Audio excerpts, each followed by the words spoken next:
Hey, what's up? So I'm back with another video showing you what it's like building and growing two pretty successful businesses. So first off, I want to give you a quick update on what's been going on with the e-commerce business, because I have two businesses. If you remember, if you've watched the first video, I'll try to link over there. But I told you that I run basically two businesses. I have an e-commerce brand that we sell primarily on Shopify right now, but are about to launch on Amazon. Been scaling it with a business partner since the beginning of last year. Then I also own Amazing, where we go and we take all this knowledge that we're gaining ourselves and from other people, and we share it with as many people as possible to help them improve their lives financially, achieve financial freedom, and hopefully create a ripple effect in the world where those people become so successful that they help people in their communities, friends and family, and it impacts people for generations, which we've already seen happen, but we want to create more of that. So here in the e-commerce business, as you can see here, here's sales this month. And so this is shaping up to be our second highest month ever. So our first highest month, we did almost $1.7 million in sales that month. And this month here, we'll probably end up about 1.6-ish. And so if you look right here, we were doing pretty well at the beginning of the year. This is daily sales.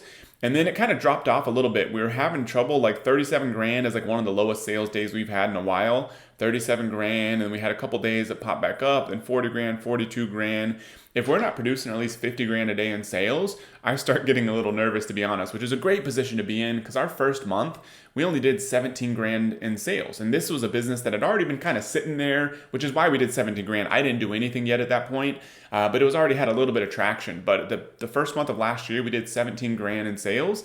But now, since we've been scaling this, we're doing, 50 grand plus a day in sales. Just shows you the power of learning how to do all this stuff, which is why you're here watching this stuff on YouTube.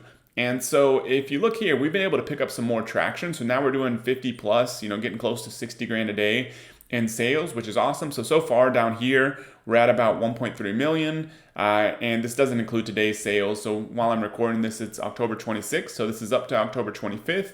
We've got about, 26, 27, 28, 29, 30. So we've got about 5 full days left in the month.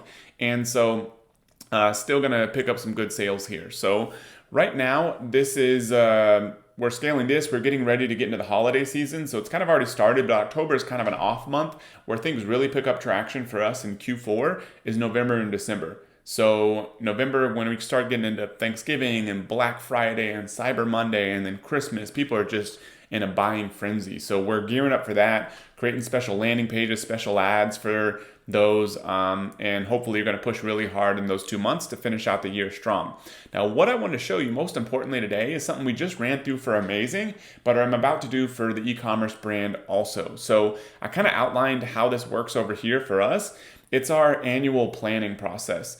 And so this is super important if you're running a business, even if you're not running a business yet and you just want to start setting some goals personally. I recommend now you start planning out what you're going to do for 2021.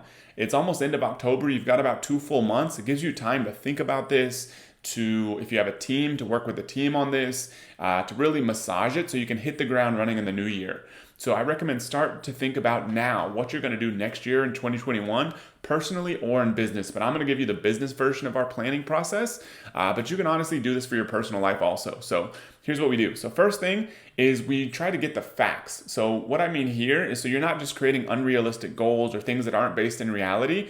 And this also kind of forces you to look at what you've done so far. So we start looking at what did we accomplish last year? What is our total sales, total revenue, total profit, any stats about the product itself or your customers. For us, because we're very training focused, we look at the success of our members. How well are we doing there? How can we do better? So we look at all those kind of facts, look at all that information. So we're starting saying, okay, this is the reality today. So we spent, maybe an hour or so doing this. We actually rented out a place for 2 days and sort of did this 2 full days. And so first got the facts, got the truth of the situation. Then the next one is, this is a little bit different than what we've done before, but we got into the vision piece. And so I've heard a lot of things about people coming up with vision statements and stuff. And to me, I think a lot of that's just honestly kind of has felt like a waste of time every time I've done it, but I do find this process very valuable. So rather than kind of come up with the perfect phrase or sentence, which I think thinking about this is valuable, but trying to come up with the perfect phrase that's worded right, and especially if you're trying to negotiate this with 3 or 4 people, it just takes forever and it's painful and I don't think it's worth it. but clarifying the vision in the context of what are we going to do better than anybody else? What are we going to do better?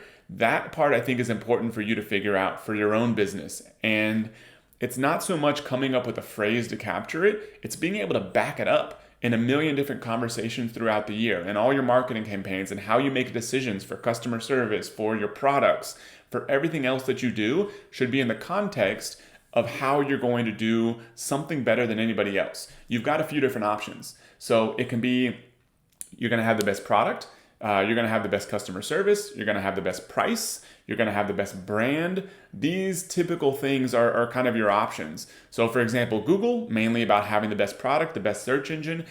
Amazon, more so about the best product, even though theirs is the biggest selection, so it's a little bit more specific and pretty low prices, but really the best selection is their differentiator. Walmart has always been built on the lowest prices.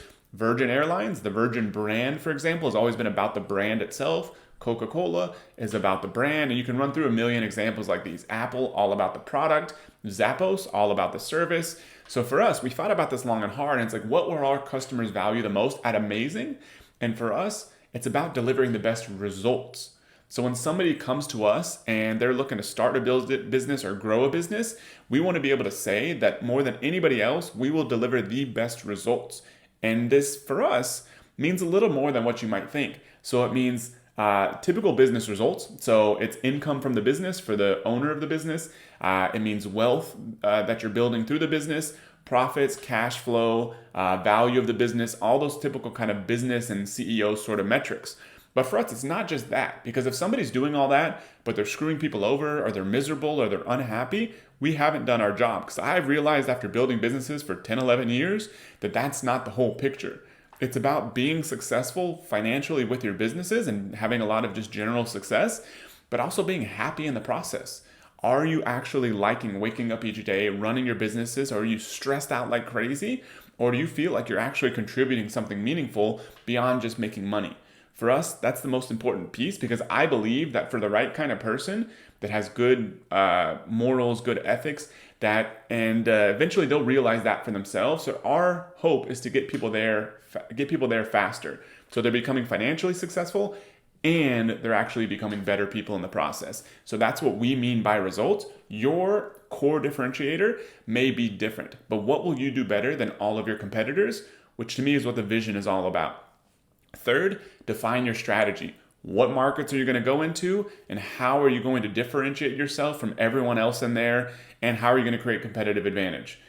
So if you're going to go out there and sell, for example, coffee cups, how are you going to have a better coffee cup than anybody else? And how are you going to create competitive advantage? Maybe it's the materials, maybe you have some patents, maybe you have some trademarks, maybe you have way stronger branding, maybe you have partnerships, any of that kind of stuff. You can't just say, hey, we're going to go into this market and it's all going to be great and we're going to be successful. How are you actually going to be a better solution than anybody else? And so we started thinking about this a lot for what we do.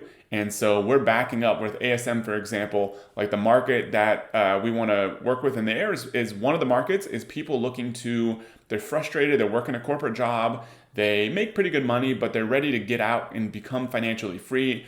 They're tired of working for somebody else, they're tired of the bureaucracy, and they want their own sort of financial freedom. Not necessarily that they're ready to build a business yet, but that they want financial freedom. How are we going to win versus everyone else? One piece is that we're not just a one-man or one-woman show. We've got a whole team of people that are experts at e-commerce, Amazon, Shopify, everything else. So we've got a whole team of people versus just kind of the guru model other people follow, where they just have one person that claims to know everything.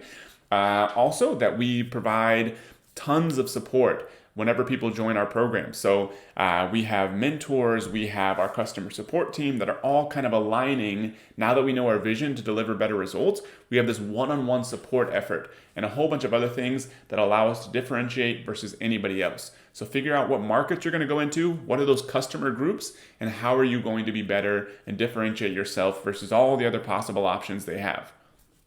Fourth, financial targets.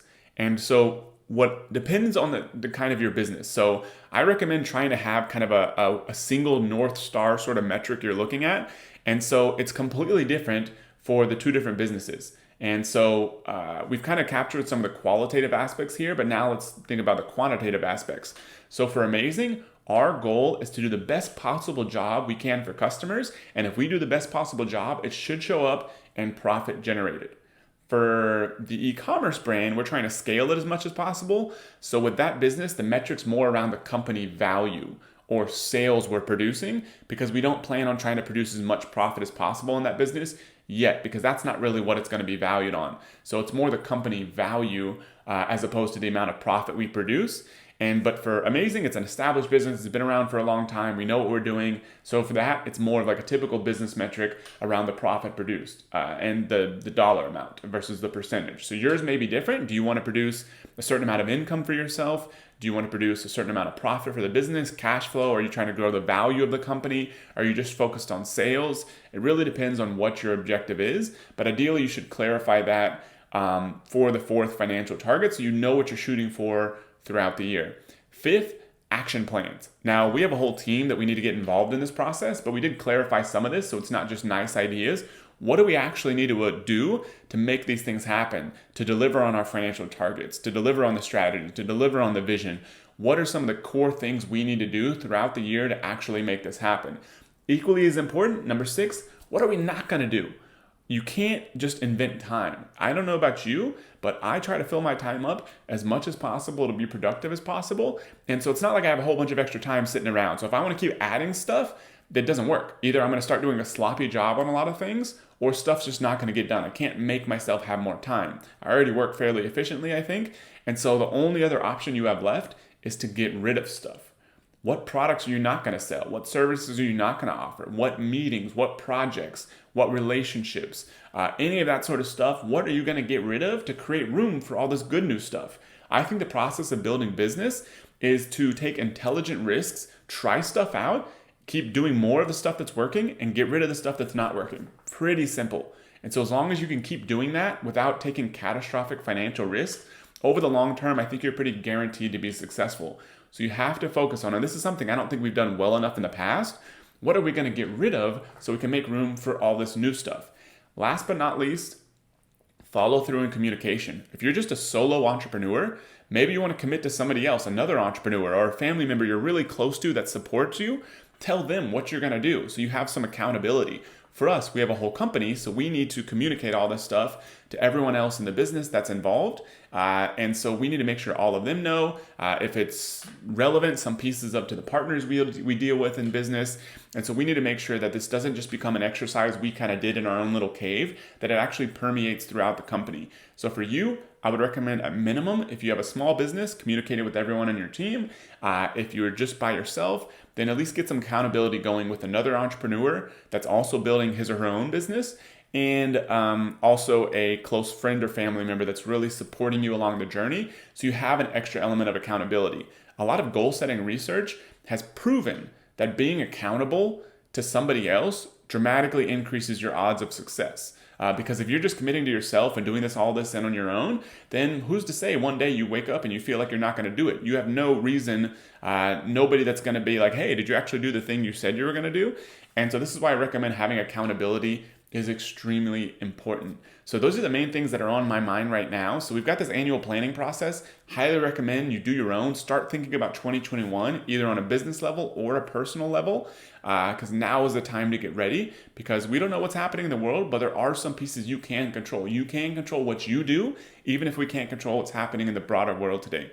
So as usual, absolutely drop a comment below this video, because I've been reading and commenting and replying to all the comments that I've seen on the last video released, the kind of vlog style that I'm doing here, and would love to hear from you. Let me know what else you'd like to hear, what else you'd like to see. But if nothing else, if you have questions, comments, drop them below this video, because I will be reading and responding to every single one of them. Also, if you're liking these videos, subscribe to our YouTube channel, because that's how you'll get notified when we send more of these out. Because even if you're on our email list, we always don't have chance in our email calendar to send these out to everyone. So the only other way you're going to find out these even exist is by following us on social media. So go ahead and subscribe to our YouTube channel if you're liking these videos, because that'll make sure you get notified of the next ones we put out. So thank you very much for watching. Drop a comment below, subscribe to our YouTube channel, and I'll see you in the next video.